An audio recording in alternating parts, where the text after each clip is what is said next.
Karen, after 16 years, your skills no longer match our vision, Megan declared flatly, her face filling my laptop screen. Your access ends today. I smiled and replied, I completely understand. She looked relieved by my professional response. The Zoom call had been unexpected. A last-minute meeting request with Megan Russo, my team lead, and Jessica from Human Resources joining silently. I had given nearly 2 decades to Hollowgate Systems in Minneapolis, Minnesota. I built their operations department from scratch, mentored countless junior staff members through the years, and handled every crisis with calm precision. But Hollowgate had changed. 6 months ago, a corporate restructuring brought in new leadership and new priorities. Megan had been hired from outside, younger, hungry, and determined to make her mark. She had barely taken the time to understand our systems before starting to replace them. And now, apparently, it was my turn to be replaced. We'll need your laptop shipped back by Wednesday, Jessica chimed in, her voice carrying the practiced neutrality of someone who had delivered this speech many times before. I'll email you the shipping details and exit paperwork. Of course, I said, maintaining my composure. Is there anything else you need from me before I go? Megan shook her head. That will be all, Karen. Thank you for your years of service. The call ended abruptly, and I sat back in my chair, staring at the blank screen. 16 years. Over just like that. What Megan didn't know was that I had already accepted an offer as Director of Operations at Ironwood Forge, Hollowgate's largest competitor, starting Monday morning. 3 weeks earlier, Douglas Williams, the CEO of Ironwood, had reached out after hearing rumors of the changes at Hollowgate. We had known each other professionally for years, occasionally crossing paths at industry conferences. Karen, he had said during our first meeting, Hollowgate is making a mistake if they're sidelining you. We've always admired your operational expertise. We could use someone with your knowledge and experience. The offer had come a week later. A substantial salary increase, directorial status, and the freedom to build my own team.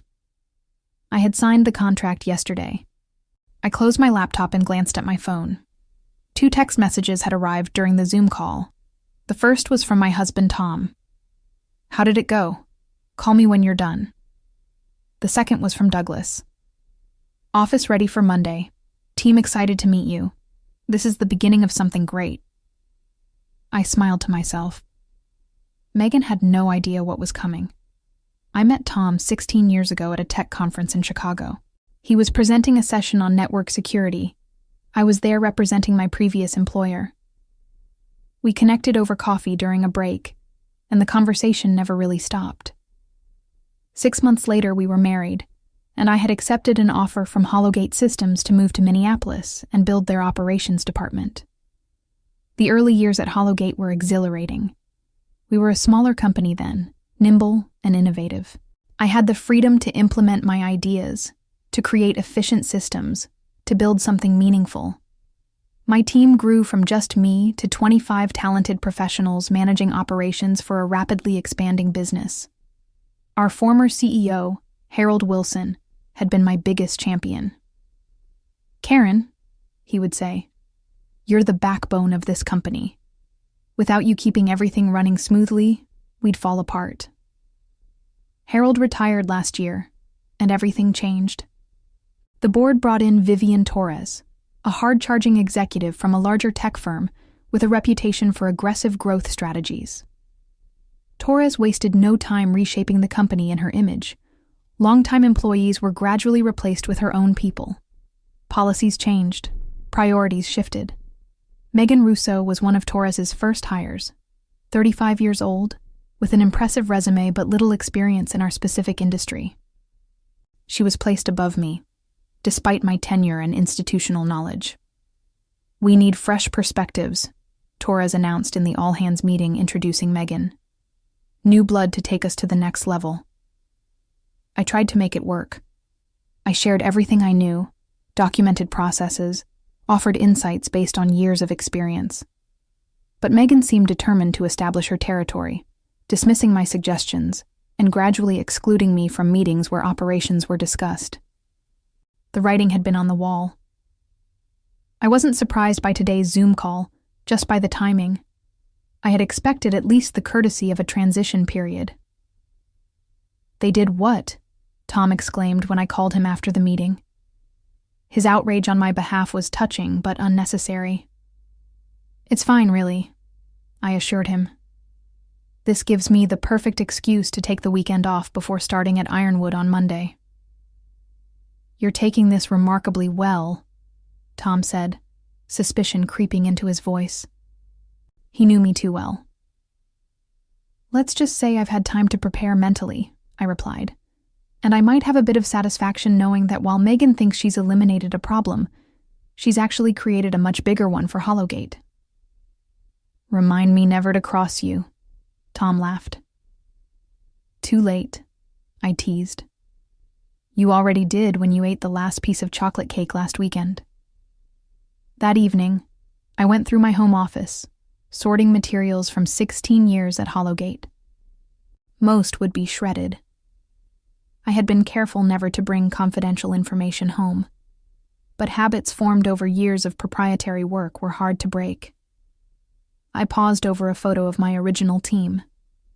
5 of us crammed into Hollowgate's first real office, celebrating our first major client implementation. Harold Wilson stood in the center, arm around my shoulders, pride evident on his face. Of the people in that photo, only I had remained until today. The others had moved on years ago. I wondered if any of them might be interested in joining me at Ironwood. My phone buzzed with a text from Natalie, my former mentee who had left Hollowgate 6 months ago when the first signs of change appeared. "Heard the news. Their loss. Drinks tomorrow? Maxwell's at 7? I smiled and replied, "You're on. Have interesting news to share." Natalie had flourished under my guidance, growing from an eager but inexperienced college graduate into a talented operations specialist. When she left Hollowgate, several clients had asked about her absence. I suspected Torres and Megan had underestimated her impact, just as they had mine. I continued sorting papers, occasionally setting aside notes or documents that might be useful in my new role. Nothing confidential. Nothing that would breach my employment contract with Hollowgate, but the accumulation of wisdom and insight that belonged to me alone. Around midnight, an email arrived from Jessica in HR. "Karen, attached, please find your exit paperwork and instructions for returning company property. On behalf of Hollowgate Systems, we thank you for your years of dedicated service and wish you all the best in your future endeavors." The coldness of the generic message stung more than I wanted to admit. 16 years reduced to a form letter. I shut down my computer and went to join Tom, who was reading in bed. "You know," he said, looking up from his book, "I don't think I've ever seen you this calm after a major life change." I slid under the covers beside him. "That's because this isn't the end of something. It's the beginning." "Still," Tom persisted, "you dedicated nearly 2 decades to Hollowgate. You built something meaningful there. It can't be easy to just walk away." I sighed, acknowledging the truth in his words. "I'm not walking away from what I built. I'm taking the best parts with me, the knowledge, the experience, the relationships. Hollowgate may have decided they don't need me anymore, but they'll soon realize how much they've lost." "Their mistake is Ironwood's gain," Tom said, squeezing my hand. "And mine," I added. "I've outgrown Hollowgate. I just didn't know it until they forced me to see it." That night, I slept more soundly than I had in months. Maxwell's was pleasantly crowded for a Saturday evening. I spotted Natalie in our usual corner booth, 2 glasses of wine already waiting. "There she is," Natalie said as I approached, the latest casualty of the Torres regime. "Former casualty," I corrected, sliding into the booth. "Current victor." Natalie raised an eyebrow. "Do tell." I filled her in on my new position at Ironwood, watching her expression shift from sympathy to delight to something like awe. "Director of Operations at Ironwood? Karen, that's brilliant," she exclaimed. The look on Megan's face when she finds out, I would pay to see that. I'm not doing this for revenge, I said, though I couldn't completely suppress a smile. Of course not, Natalie replied, not believing me for a second. You're doing it for the career advancement and the opportunity to work with a company that actually values your expertise. Exactly. But the revenge is a nice bonus, she added with a grin. I laughed. Maybe a small bonus. We clinked glasses. So, Natalie leaned forward, what's your first move going to be? Building a team, I said. Douglas has given me considerable latitude there. Interesting, Natalie swirled her wine. Any particular talent you have in mind? Actually, yes. I met her gaze directly. You. Natalie blinked. Me? Senior Operations Manager, reporting directly to me. 20% salary increase over your current position, plus better benefits. I slid a folder across the table. The official offer is in there. Douglas approved it yesterday. Natalie opened the folder, quickly scanning the document inside. Her eyes widened at the numbers. This is very generous, she said cautiously. It's what you're worth, I replied. I've always said you were underpaid at Hollowgate. But wouldn't this seem like poaching? I finished for her. Of course it is. But you left Hollowgate months ago, so technically, I'm poaching from Trivalent Corp. Still, Natalie hesitated, it will look like we planned this. We didn't, I said firmly. But I'd be a fool not to bring in the best operations specialist I know. And Douglas agrees. Natalie turned the pages slowly, considering. When would you need an answer? Take the weekend, I said, but I start Monday, and I'd like you there with me. Natalie closed the folder and tucked it into her bag.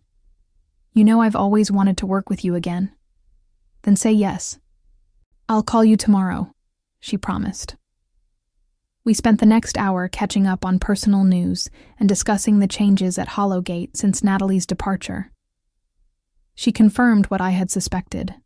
Morale was plummeting, longtime employees were updating their resumes, and clients were growing concerned about stability. The Petersham account is particularly unhappy, Natalie mentioned. They've worked with you since the beginning, and they're nervous about the transition. Petersham Industries had been Hollowgate's first major client. Their CEO, Victoria Petersham, and I had developed a strong professional relationship over the years. That's good to know, I said, filing away the information. As we were preparing to leave, my phone buzzed. A text from an unfamiliar number.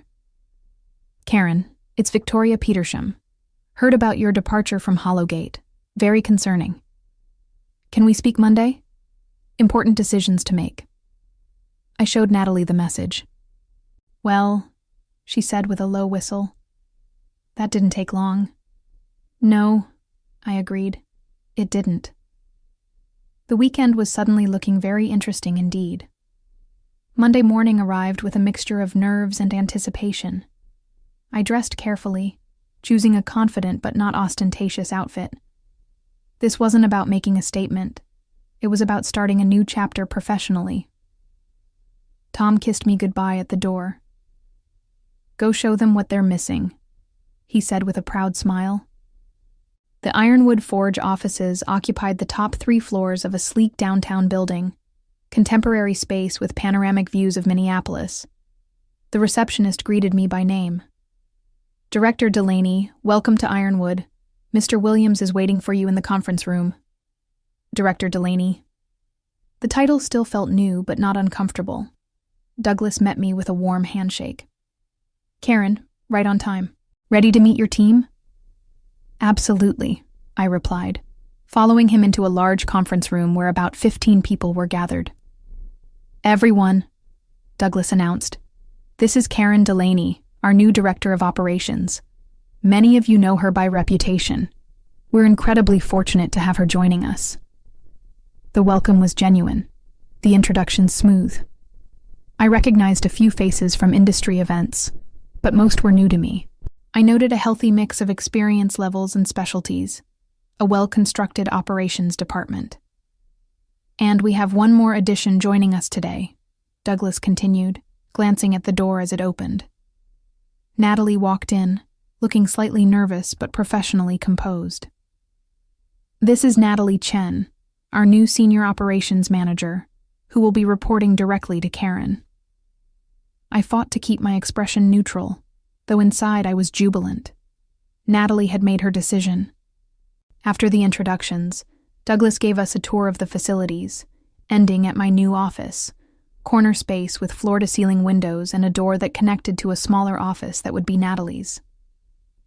"I'll leave you to get settled," Douglas said. "We have a leadership meeting at 11 to discuss strategy." He paused at the door. "By the way, Victoria Petersham called this morning. She'd like to meet with us tomorrow." I nodded, unsurprised. "I'll be prepared." Once Douglas left, Natalie slipped into my office, closing the door behind her. "So," she said, barely containing her excitement, "we're really doing this." "We are," I confirmed. "Thank you for joining me." "Are you kidding? This is the opportunity of a lifetime." She glanced around the impressive office. "And not a bad place to land." "No," I agreed. "Not bad at all." Natalie became serious. "You should know, Hollowgate is in chaos. Word of your departure spread like wildfire on Friday afternoon. The operations team is panicking. Megan doesn't understand half the systems you built." This was valuable intelligence. "How do you know all this?" "I still have friends there," Natalie said with a small smile, "including Jason in IT. Jason Hall had been with Hollowgate almost as long as I had. He ran the IT department with quiet efficiency and had been a steadfast ally throughout my tenure. "Is he looking to make a move too?" I asked carefully. Natalie shrugged. "He didn't say explicitly, but he did mention how frustrating it is watching Torres and Megan dismantle working systems without understanding them."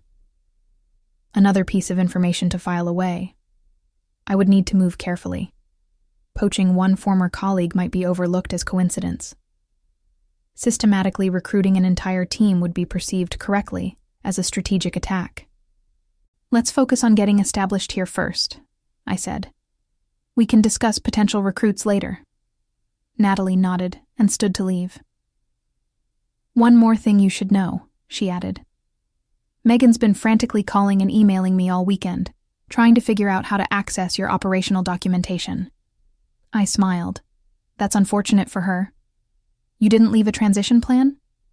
"I documented everything meticulously," I replied, "but understanding the documentation requires context that Megan never bothered to learn."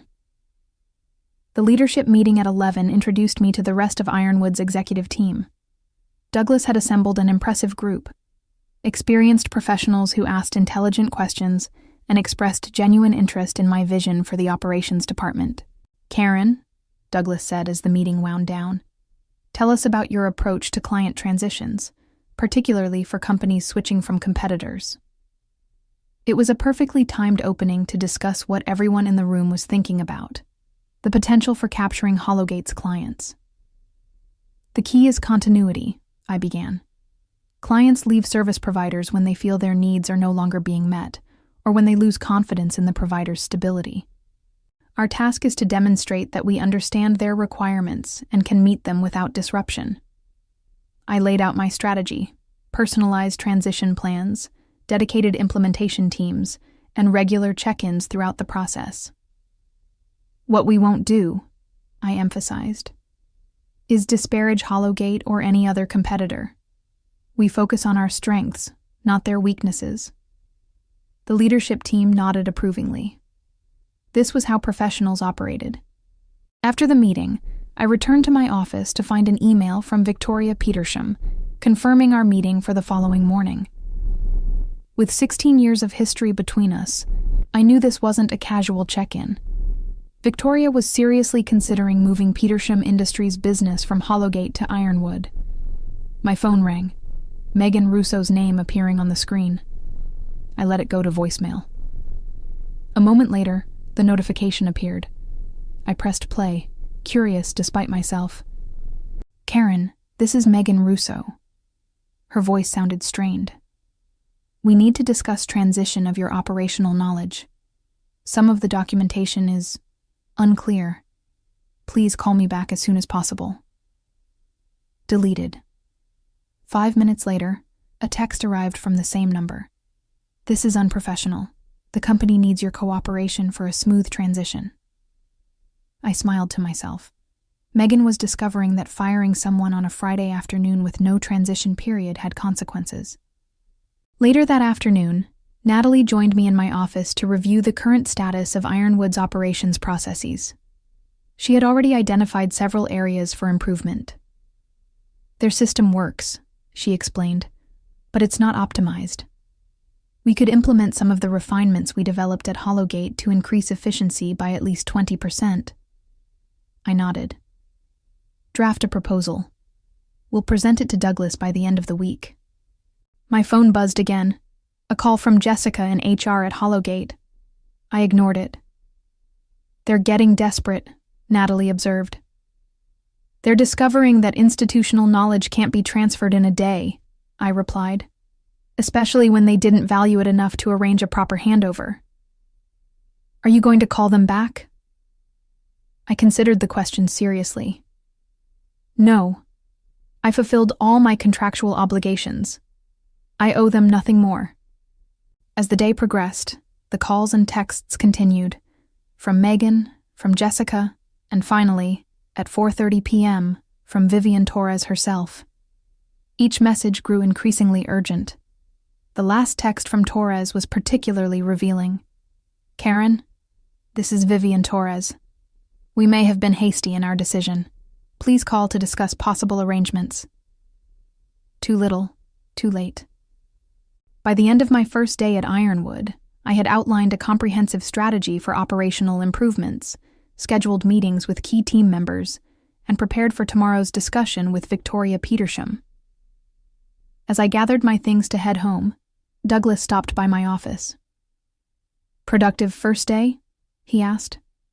Very, I replied. I heard Hollowgate is trying desperately to reach you. I raised an eyebrow. News travels fast. In this industry? Always. Douglas leaned against the doorframe. Victoria Petersham called me again this afternoon. She's bringing her CTO to our meeting tomorrow. That was significant. Victoria wouldn't bring her technical leadership unless she was seriously considering a change. We'll be ready, I assured him. The meeting with Victoria Petersham and her CTO, Andrew Michaels, began formally but quickly warmed as we fell into the familiar rhythm of our long-standing professional relationship. I'll be direct, Karen, Victoria said after the initial pleasantries. Hollowgate's recent changes have us concerned. When we heard you'd been let go, that concern became alarm. Andrew nodded in agreement. The systems you built are integral to our operations. No one understands them like you do. Ironwood is prepared to offer you a comprehensive transition package, Douglas interjected smoothly. Karen would personally oversee the implementation. Victoria and Andrew exchanged glances. We'd need assurances of continuity, Victoria said cautiously. You'd have them, I promised. Plus improvements to the existing systems that I've been conceptualizing, but couldn't implement at Hollowgate. The meeting lasted 2 hours, during which we outlined a detailed transition plan. By the end, the decision was all but made. We'll need to review this with our legal team, Victoria said, gathering her materials. But barring any contractual issues, I believe we have an agreement in principle. As they left, Douglas turned to me with an appreciative nod. That, he said, was masterful. Over the next 2 weeks, the pattern repeated with 3 more major Hollowgate clients. Each cited similar concerns: uncertainty about Hollowgate's stability, lack of confidence in the new leadership, and, crucially, their trust in me personally. By the end of my 3rd week at Ironwood, we had successfully transitioned 4 of Hollowgate's largest accounts, representing nearly 30% of their annual revenue. The news made waves throughout the industry. Ironwood's stock rose, Hollowgate's fell. Analysts began questioning Torres' leadership and strategic vision. Through industry contacts, I heard that Megan had been demoted. The operations team at Hollowgate was in disarray, struggling to maintain service levels for remaining clients. It wasn't personal, just business. But I couldn't deny feeling a certain satisfaction. The final blow came unexpectedly in my 4th week at Ironwood. Jason Hall, Hollowgate's IT director, requested a meeting. "I've been with Hollowgate almost as long as you were," he said when we met for coffee. "But it's not the same company anymore." "You're considering a move," I stated, not as a question. Jason nodded. "And not just me. There are at least 6 senior team members ready to jump ship." This was a significant development. These were people with deep institutional knowledge, the backbone of Hollowgate's technical operations. "Ironwood would be interested," I said carefully, "but this would have to be handled delicately." "Of course," Jason agreed. "We're professionals." Within a month, Ironwood had added not only Jason, but 4 other key Hollowgate veterans to our growing team. Each brought valuable skills and client relationships. Each transition was managed ethically but strategically. The industry took notice. Investment firms began questioning Hollowgate's viability in the face of such significant talent and client drainage. 6 months after my unceremonious dismissal via Zoom, Hollowgate announced a strategic restructuring, corporate speak for significant downsizing. Vivian Torres resigned as CEO. Megan Russo was among those let go. Douglas found me in my office reviewing quarterly reports when the news broke. "Congratulations," he said, dropping a newspaper on my desk with the headline, "Hollowgate Systems announces major restructuring. CEO departs." "I didn't do this for revenge," I said, though we both knew that wasn't entirely true. "No," Douglas agreed with a knowing smile. "You did it because you're the best operations director in the business, and they were fools to let you go." "Their loss," I said. "Our gain." The revenge had never been the point, but it was, undeniably, sweet. As I drove home that evening, I reflected on the journey of the past 6 months. From the shock of dismissal to the triumph of building something even better at Ironwood, I had moved beyond personal vindication to professional reinvention.